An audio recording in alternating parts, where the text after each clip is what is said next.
Muted. We're live. There we go. Forget that last 20 seconds. We'll get through it. I'll just let you guys catch up real fast. We have a lot to talk about today. This is one of the slowest news weeks we've had in quite a while. So I took off yesterday. Hopefully it works out. Sorry guys that I was muted. As you can see, my mic was on. The unmute button was on the thing, but if I click this, I was muted. Didn't see that I was muted, but we're back. We're in it. Sorry, everyone. But welcome in. We have some good stuff to talk about today. I wanted to start off actually with the recent statements that have been proposed by Macron of France. He has said a lot about potentially French troops entering into Ukraine. There's been a lot of rhetoric around this. You know, as Ukraine starts to their situation starts to worsen and worsen on the battlefield. The allies, particularly the European allies, are now starting to really feel the pressure of this Ukraine project collapsing. I've said this for a long time. You know, Russia isn't on a clock. Russia, they're doing this because they expect the incorporation of parts of Ukraine into the Russian Federation. So they are gaining something from this. The US is making money off of this, but Europe is kind of on the hook for Ukraine now. The EU is what's going to have to continue financing Ukraine long after this war is done, rebuilding, even if Ukraine wins. And the U.S. is really, really hands off. You know, like this isn't Europe. This isn't our problem. We're not going to deal with this. And France, Britain, Germany are the ones who are going to be left holding this bag that is Ukraine, whatever's left of it. And they're going to have to make something of it. So now you're starting to see the panic set in. And Macron is always the canary in the coal mine for this sort of stuff. He's the one who will, in my personal opinion, he starts to get uneasy about things earlier than everybody else does. He was very careful at the beginning of the conflict with not escalating with Russia. You know, no Leopard tanks have been delivered. There have been Scalp cruise missiles that have been delivered, so that has escalated. But Macron has always been more of the careful one, and now he seems to be more of the aggressive one, whereas like Sunak has stepped off of the gas in that regard. So, you know, there have been a lot of inflammatory statements about him saying that, but I just wanted to actually take us over and just kind of put this to rest for everybody. Go over to Le Mans. And here we have an article by Le Monde talking about the recent statements by the Minister of Defense of France, saying that in no time soon will there be French soldiers in Ukraine. I'm just going to read a little bit of this so you guys can hear their words for it. The deployment of Western combat troops to fight against Russia on the ground in Ukraine is not on the table, but new ways need to be found to battle the Russian invasion, France's defense minister said on Friday, March 8th. So that's today. So again, you have two different sort of worlds, right? You have the political world, which is Biden, Olaf, Boris Johnson, and then Sunak, and then Macron, and you have the political side. They don't really determine what happens. They are the ones who are just trying to save their own political careers, really is what's happening. They make decisions about what the military does. They lead foreign policy, but when it comes down to it, when you're talking about overextending your own military, putting yourself, your own national security at risk, all the talk is great, but NATO troops on the ground in Ukraine would be a declaration of war, basically, right? Or it has the instantaneous risk of becoming World War III. And, I hear a lot of people talk about, oh, that's not so scary. That's not, this, that, and the other. Just for everybody paying attention, the West can't keep a proxy war against Russia supplied right now. Even if it wasn't a nuclear war, even if there was some sort of conventional exchange, the West is still not very favorable in that, because the U.S. is not going to get involved for sure. That's so far out of the question right now. Basically, what we're talking about is France sending in military, or Germany, or Britain, and those soldiers sort of holding the western part of the country, holding the Belarusian border, and then Ukrainian troops going to the east and actually doing most of the fighting. While there might not be direct contact, there's still NATO troops inside of the country where a proxy war against a NATO or a non-NATO nuclear power is also fighting. It's just way too risky. So the Minister of Defense of France, just like the Minister of Defense of Germany and Britain and the Pentagon, all came out and said there will not be any NATO troops in Ukraine. Stoltenberg came out and said there will be no NATO troops in Ukraine. So this is sort of off the table.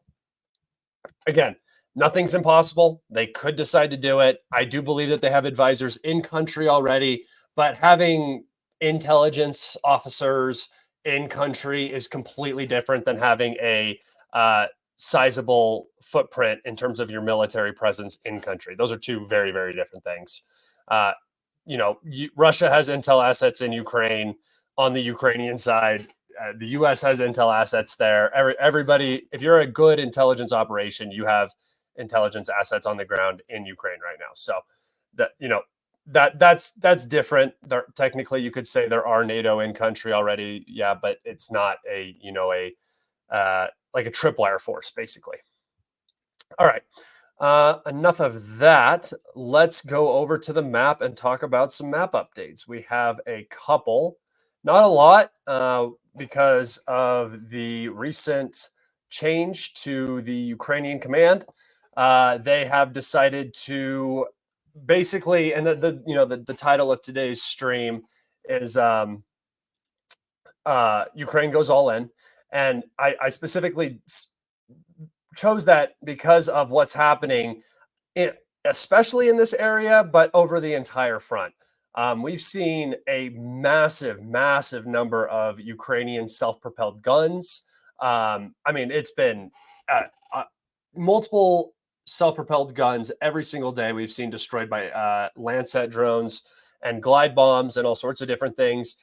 We've also seen NASAM, Patriot, multiple other air defense systems, like a ton of radars. Ukraine has lost a insane amount of radars over the past couple of weeks. And I believe this is because the strategy, the approach for Ukraine to this war has changed. I think this really kind of scared Ukrainian leadership, the whole collapse of Avdiivka, because it happened so rapidly. Obviously, the fighting around the outside took a long time, but the middle was not supposed to collapse in the way that it did. And the line was not supposed to be pushed all the way back to the actual line of defense, right? There's supposed to be a security zone.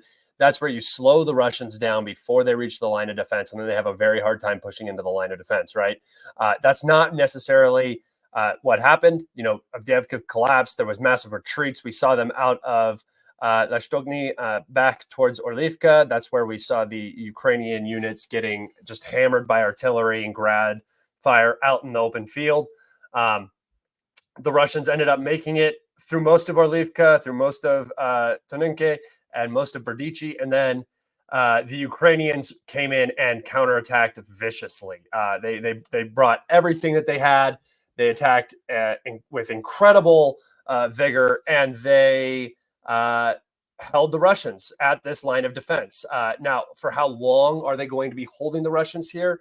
That's, I think we're already starting to see that start to unravel. I think the Russians have regrouped now from that Ukrainian counterattack. They kind of withstood most of the counterattack, and now they're going to begin pushing again.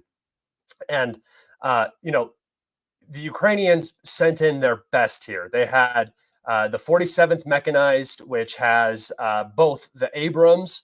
I'm not sure if they still have Leopards. They had Leopards during the spring or the summer counteroffensive, but they lost Abrams. They lost about 4 Abrams right within this little area right here. So just 500 meters by 500 meters, they lost 4 Abrams. And then back over here, I believe it's right here, the Ukrainians lost a number of Bradleys. So there's a Abrams graveyard and a Bradley square, which is what people are calling it. But the Ukrainians, and I'll show that picture a little later on my Twitter, but the Ukrainians sent in everything that they had to try to hold this line because, and I've said this multiple times, even according to Ukrainian sources, there's not much back here in terms of defense lines. They did not prepare enough back here. It takes a lot of manpower to prepare defense fortifications, takes a lot of investment, and Ukraine just hasn't been doing that up until very recently. But even from the reports that I'm hearing, a lot of that defensive line building is propaganda.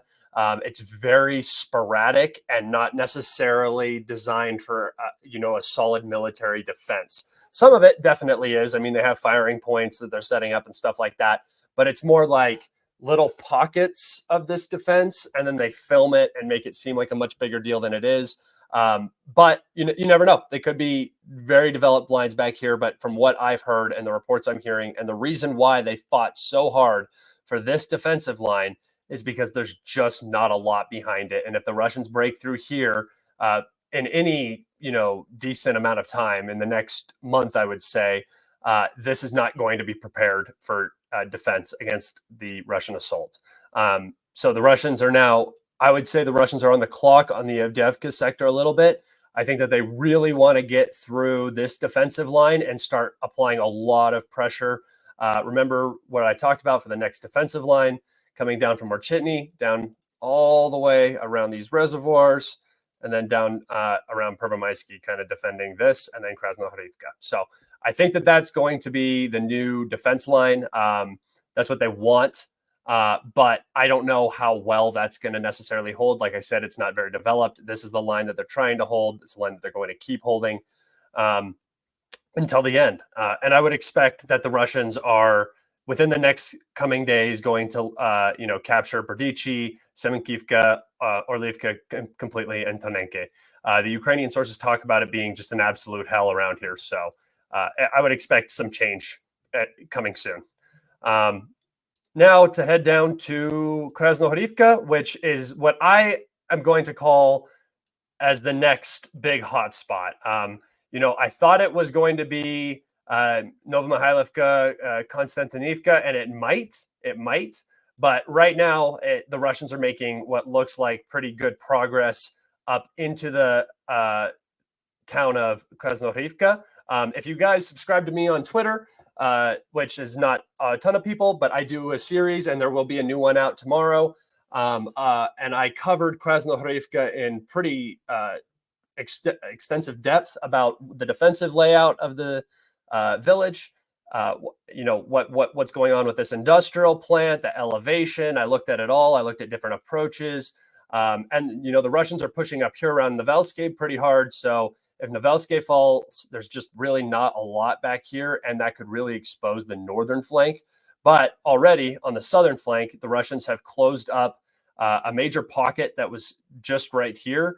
And remember, these are 2015 and onward fortifications. So these fortifications are very strong, much like the Avdiivka fortifications. Not quite as strong, but very strong. Remember, this is a frontline Ukrainian town up against Donetsk. So it was not necessarily at the center, but right here, I'm pretty sure, is still front line. I can't remember how much this has moved out from here. But so the Russians are now in the southern part of this village. It's divided by a railroad line, which makes a very strong defensive line for both sides.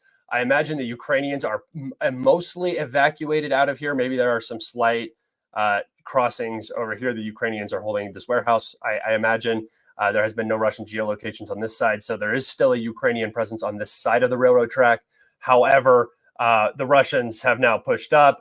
They have captured this entrenchment right here, which is probably more developed than what you're seeing on this map. But as you can see, there is an entrenchment there. So a fortification that the Russians have captured and have now moved into this section of the city. The battle for Krasnohorivka, I guess you could say, has legitimately begun. Again, this is where this very strong fortifications are, right? So there's been almost no movement here. This is very difficult for the Russians to get through. They go for the high ground down here, and then would be for the high ground up here as well, pincering Krasnohorivka. So expect that coming up soon. I think the next battle is the battle for Krasnohorivka. All right. Oh, hell yeah. We have 2,400 people in here watching right now. What is up, guys? We killing it today. That is crazy. All right. Come down here.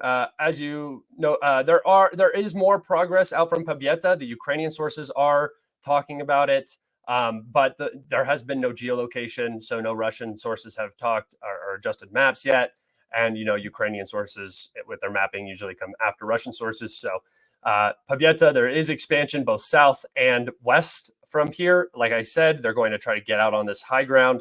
Let me take you guys over to the topographical map just because I like it. I know you guys have mostly all seen it, but we got a lot of people in here, so I'm going to go into a little bit of in-depth explanation.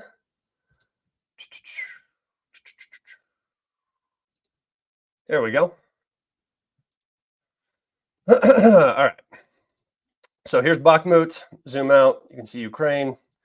Here is Donetsk, Avdiivka, Marinka, and here is Pabieta. So Pabieta is that little town up on the hill. Here is Mykhailivka, and here's Konstantinivka, and you guys can see the legend over here with the elevation. So what the Russian goal is right now is to stay on this elevated territory right here, all the way that stretches all the way out over here. It's harder to see once you zoom out because it becomes more like at a different scale.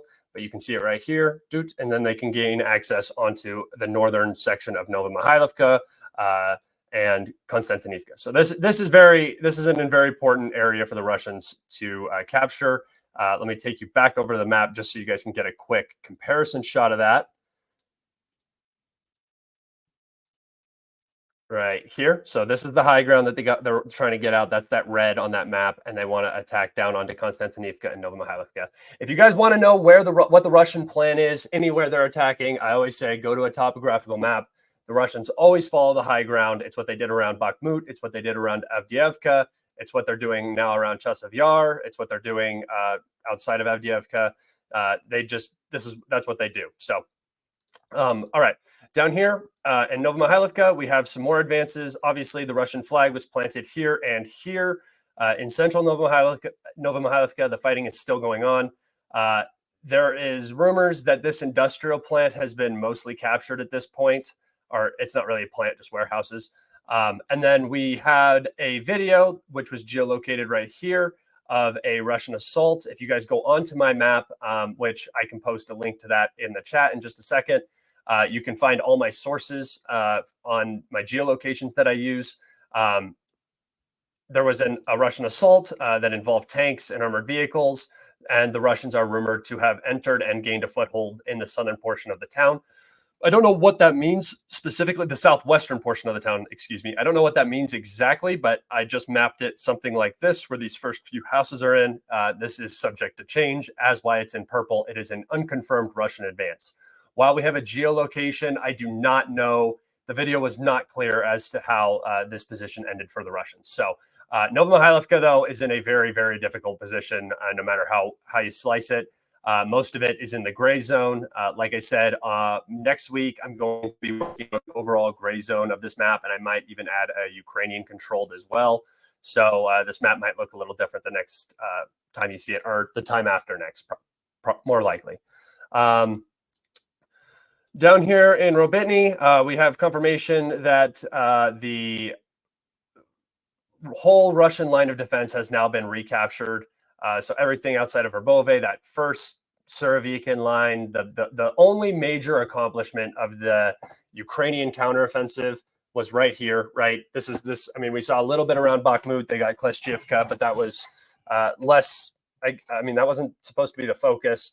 The main spearhead was in Robotny, trying to reach Tokmak down here. And the Ukrainians have now been pushed out of the only actual gain they made. So what they still hold Robotny. It's in the gray zone. The Ukrainians are on a line kind of up here, and then the Russians are down here, and then they can't really move against each other. Either way, a lot of people usually get hurt. It's just very exposed open fields. But, you know, this is just open fields now. So the Russians have resecured their defense line in the south, and the Ukrainian counteroffensive is now mostly just open fields. That's what they accomplished. If you guys want to start getting questions in right now, you can go ahead and do that. I do Q&As. I have some more stuff to cover, but we're almost done with the map, so I'm going to get into some of my Twitter posts, and then we will move into some questions. Questions. The last area I think I want to talk about, actually I might talk about Mykhailivka a little bit, is Ivanivske. We have a Ukrainian source today saying that most of the town is under Russian control. I imagine probably this larger industrial warehouse area and then this western housing area is not captured yet, just because of its how its location and its how close it is to Chasiv Yar, and how important it is to this Klishchivka salient down here, right?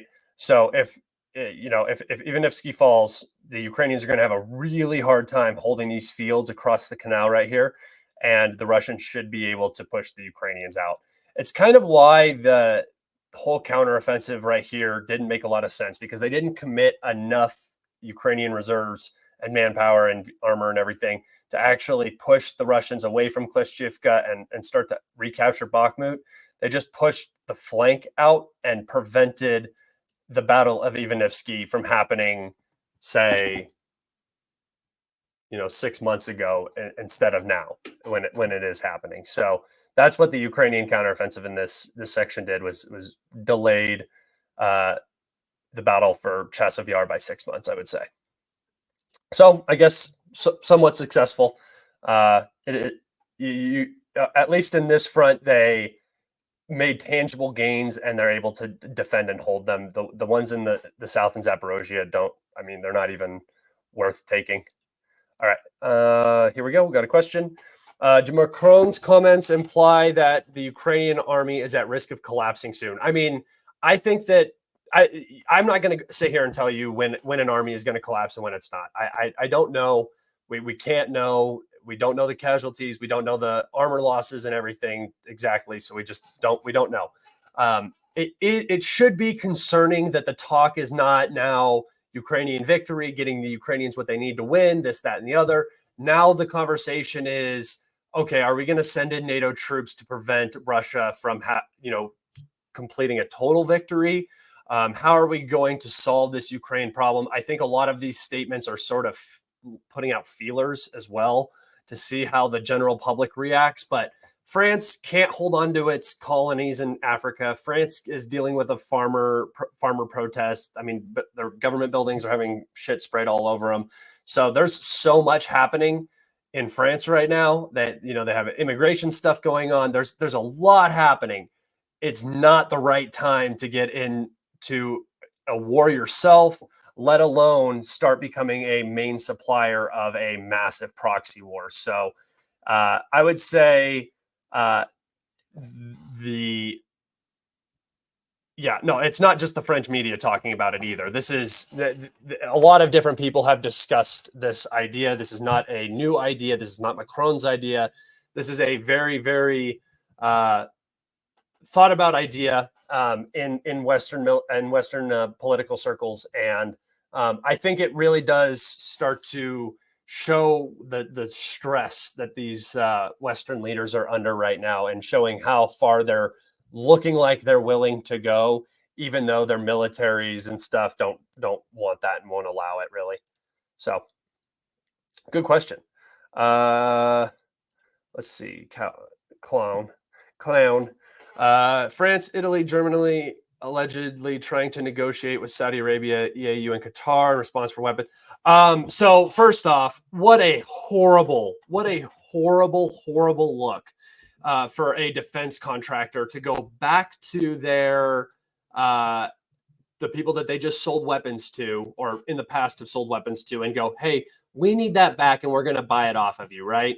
It might not look so bad, but the question should be for these people, like, if I want to make this a mainstay in my military, why am I going to France to produce this for me when they can't even produce stuff for themselves? They have to come and buy their old equipment off of us to send it to Ukraine. And they're also talking about cutting artillery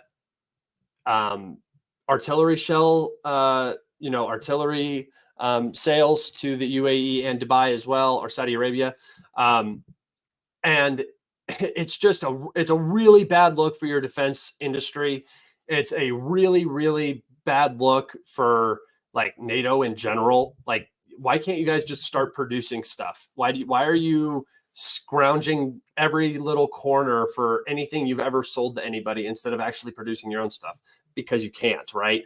And it just doesn't bode well, especially because it's kind of a big part.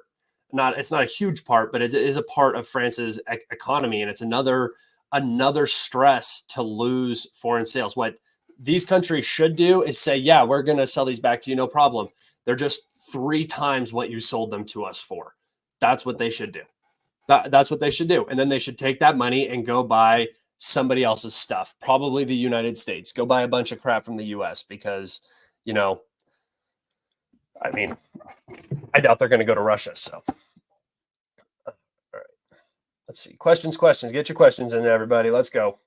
I'm going to show some stuff from Twitter now. So we'll go over and look at that. All right.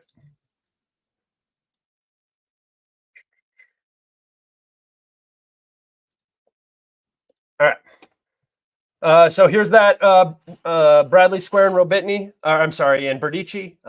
There's 1, 2, 3, and I believe that there's a 4th one. You just can't see it in this screenshot.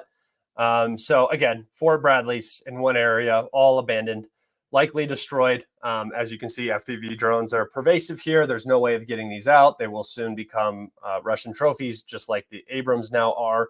So this is going to be, I think what you're seeing around Avdiivka is the last great gasp of Ukraine trying to hold back the Russian offensives. From here on out, what you're going to see is this backstepping, right? I think that's the best that we can hope for Ukraine right now. They're obviously not in any position to go on the offensive anytime soon, but they expended a ton of manpower and resources to hold this line. And if the Russians just push through again, it's going to really show some very glaring issues in the AFU. this is other news. We have an upgrade to the glide bomb, the Russian glide bomb. The kits that they are using now have 8 antennas instead of 4. I had noticed that there had been a serious increase in these glide bomb accuracies. It used to be like 3 bombs or 4 bombs would fall, like 500, like Fab 500s. Let's just say 2. 2 would fall, 1 would land on the target, and 1 would land randomly in a field, 300 meters away. And this was a pretty consistent thing. Even when the 250s were falling, it would be 2 would hit kind of where they were supposed to, and then 2 would just be kind of randomly tossed in the same area. It was like throwing darts at a board. Now it's like the Russians can put these glide bombs on a tree line like 100 meters apart from each other. I've seen videos. It's on my Telegram, on my Twitter. I'm not going to show it today, but you guys can definitely go check that out. And it's because they increased the number of antennas on their chips. So, sanctions working real well. The Russians are doing just fine. They're actually improving their technologies inside of their newly developed glide bombs. So, if you ever wanted a picture of sanctions utterly failing, it's that right there. Here we have it's the train station, right? The railway station in Mariupol. It has been rebuilt, fixed up. Again, Mariupol is a propaganda issue for Russia. And when I say propaganda, guys, there's good and bad propaganda. Propaganda is not always a negative thing, while it always has a negative connotation. Everybody performs propaganda. Every country performs propaganda. Every country has their propaganda, right? And not all of it is necessarily bad. There is very negative propaganda. There definitely is. This propaganda is both positive and negative, right? The Russians did come in. They did destroy Mariupol. It's very obvious. You can see the pictures. But they're also making it a specific point to rebuild the city better than it was for propaganda purposes, right? Now, that isn't necessarily a bad thing because it's being rebuilt. At least they're rebuilding the cities that they destroyed, unlike some other countries we know around the world that go into countries and destroy the places and then just leave. Russia is doing that. Now, are they going to do this in every city? This is why I call it a propaganda issue, right? Mariupol may be a specific case where they don't do this throughout the rest of, say Krasnohorivka. If Krasnohorivka is completely destroyed by fighting and the Russians go in and take it, are they going to rebuild that city if there's nothing really there and no purpose to rebuild it? Probably not. But Mariupol is a statement. It is a big city. It was the first city of the war, really. The first battle of the war, and it is a big deal to the Russians now. All right, got another question. I am French, and our media tells us that France risks losing all of our colonies and financial advantages in Africa if Russia does not collapse. These people really want to beat Russia, and they believe it. Yes, they do, and that's exactly why he's saying the things that he's saying. He's trying to bolster.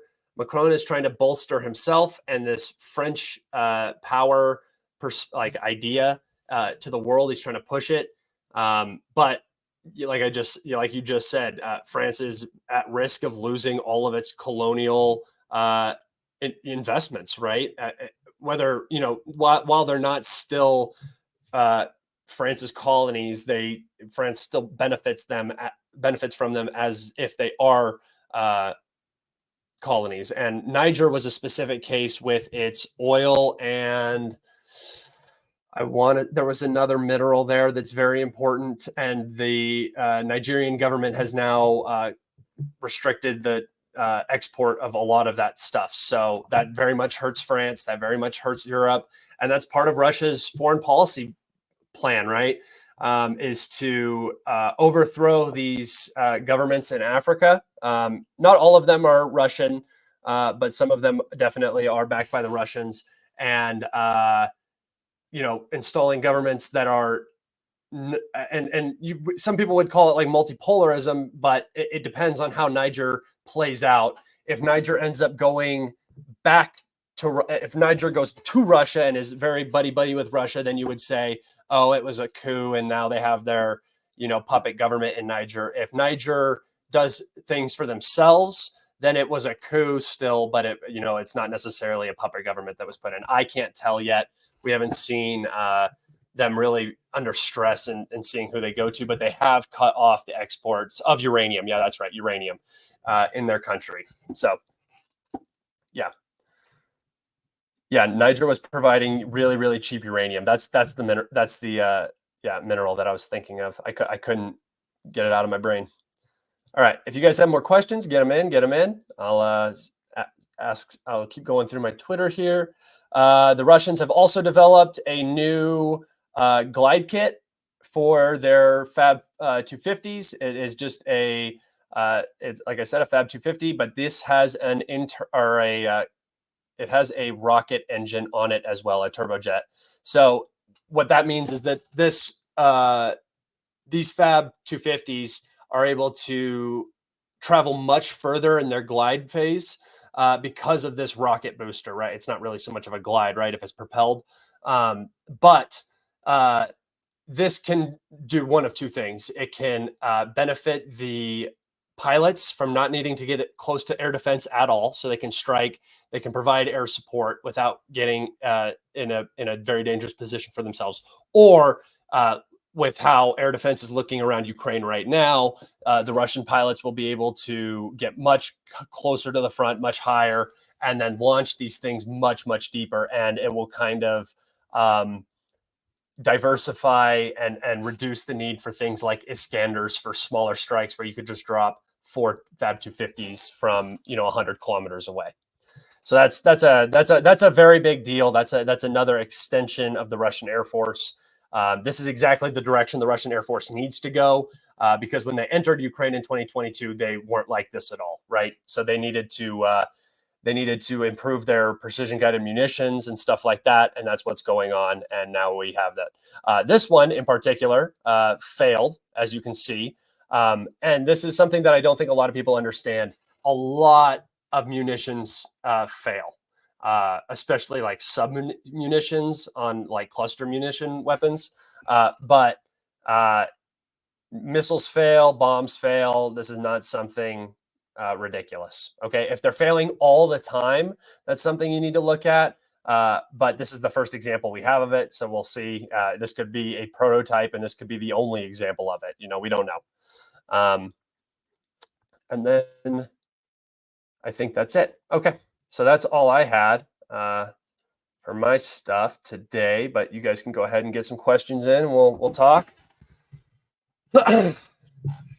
Scott, it's called a base bleed gas generator. It is a rocket motor that produces a gas bubble, lowering drag, but not providing thrust. That's not what a lot of people are saying. I could be wrong. Guys. That's not what sources are saying. I'm not a big missile guy, so I don't know all of the ins and outs of every single aspect of these missiles or bombs or whatever. Do you think Russia really wants to push west of Avdiivka, or are they changing focus elsewhere? I think that the Russians are going to push everywhere. I'll take us over to the map real fast. I believe that the Russians are going to push in every single direction, because that's what is going to be the biggest issue for the Ukrainians, right? They're going to push over here in Robytny. They're going to push down here around Mykhailivka, Krasnohorivka, Avdiivka, Ivanivske, Bielorivka, and Seversk front, Terny right here, and Yampolivka, obviously throughout this entire Oskol bridgehead for the Ukrainians, and then up here around Symkivka. So what the Russians are doing is, you'll see them. This is what I think they're doing, at least, and this is the pattern that I've seen. They'll activate in one area. So they'll activate down here in, let's say, Robytny. The Ukrainians are forced to move reserves from somewhere to stabilize that front and reinforce and rotate and whatnot. The Russians do damage with missile strikes, Fab 500s, while that rotation is moving, while they're getting staged. There's drones flying over the area, because they know that when they push, the Ukrainians have to respond. They do their damage. Once the pushing becomes slower, because the Ukrainians have actually rotated, established themselves, and they're there to defend, the Russians stop attacking as aggressively, is why you'll see like these big advances and then nothing for like 3 weeks. And then you go back over here, and the Russians are still, poking and prodding, but there's not major attacks that are going for big objectives. They're just fixing sort of attacks. And then you'll see a push up in Syrsky and then a push down here, and the Ukrainians are moving all around and exposing themselves. And remember, every time a formation is moved, it is exposed to ISR, and it can be hit by missiles and glide bombs. They get close, they get hit while they're in, they get hit while they're out. And that's the Russian goal. Remember, it's a war of attrition. So you're slowly trying to whittle your opponent down, wear them down, and then once they're worn down, then you do the big maneuver style warfare stuff where you can actually get around them and create opportunities behind the actual defense lines. But for right now, it's mostly just defense lines. So, all right. All right.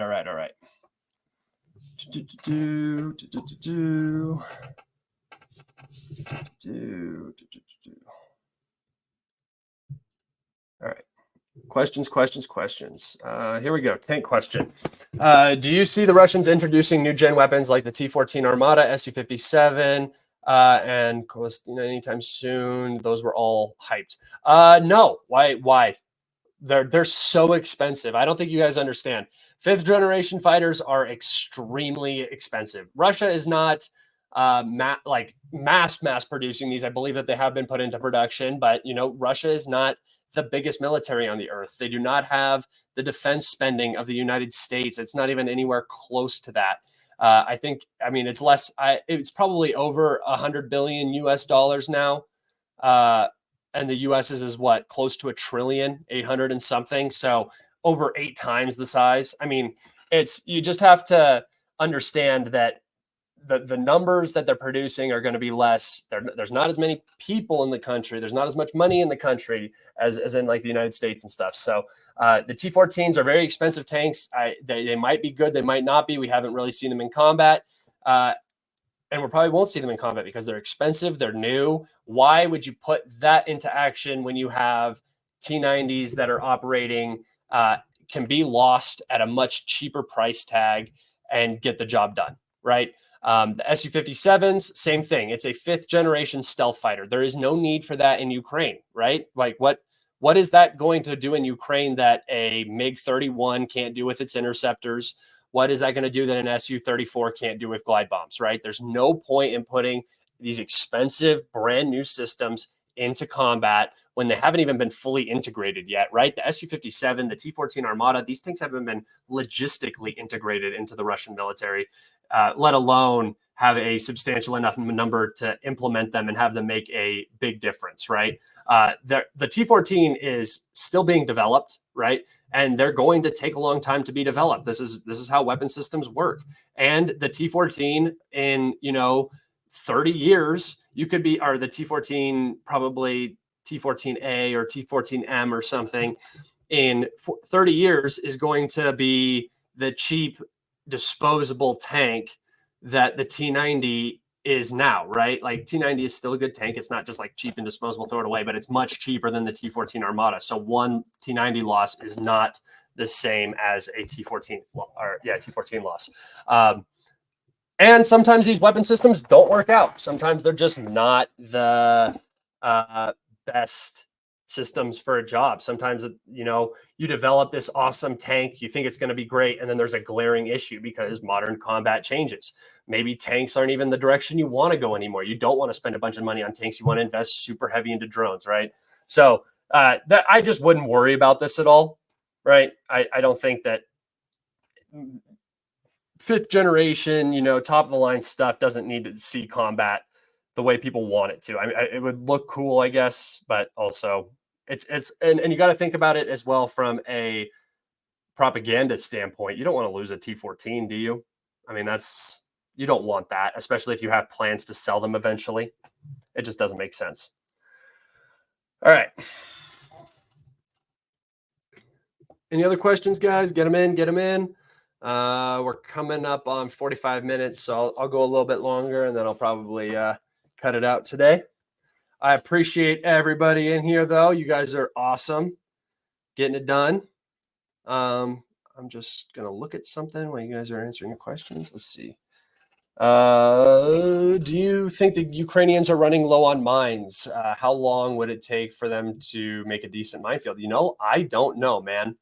I don't know how long or how many mines the Ukrainians have. That's not something that we really truly understand, just because we don't have those numbers. So yeah, I think that's it. That's pretty much the answer there. You just don't know. I mean, they can lay minefields pretty fast. They have good engineering units, so it wouldn't be an issue to lay minefields. And you don't really want to. I mean, you usually have time to lay minefields. So, all right.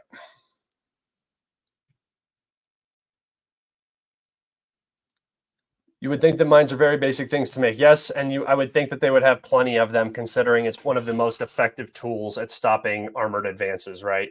So, yeah. All right. I think I'm going to wrap it up there today. I appreciate everybody. Thank you for coming in. Thank you for listening. We had a great stream. It was awesome. Take care, everybody, and be safe. Remember, tomorrow, roundtable at 4 p.m. Eastern Standard Time. I'm going to have some big guests on, so come in and check it out. It'll be a good time. It'll probably be like a 2 or 3 hour stream. So put that on your lists. Your to-do lists, and I will see you guys tomorrow. Bye.